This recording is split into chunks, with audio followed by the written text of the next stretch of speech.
ہمارے وہاں احمدی ڈاکٹر ہوتے تھے، وہ اس وقت دیکھ رہے ہوں گے، ڈاکٹر نثار مورانی، بڑے ذہین آدمی تھے ماشاءاللہ.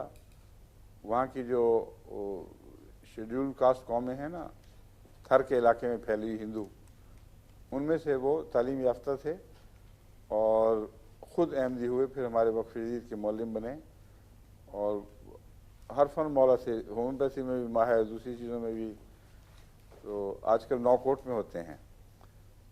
انہوں نے مجھے بتایا کہ تھر میں بڑے خطرناک بچھو ہوتا ہے اور ناقابل برداشت ہوتا ہے بچھو کاٹے ہوئے کو دیکھنا بھی، جس طرح وہ تڑپتا ہے. تو انہوں نے لیڈم اور آرنیکا اور بعض دفعہ نیٹریمیور، مجھے یاد نہیں ملاتے تھے کہ نہیں، اگر میں تو ملا کے دیتا رہا ہوں، وہ استعمال کی. 5 منٹ میں 2 دفعہ دہراتے تھے 200 میں، اور 10 منٹ کے اندر اندر مریض بالکل ٹھیک ٹھاک، کوئی تکلیف باقی نہیں رہتی تھی. تو وہ مشہور ہو گئے تھے بچھو والا قادیانی ڈاکٹر.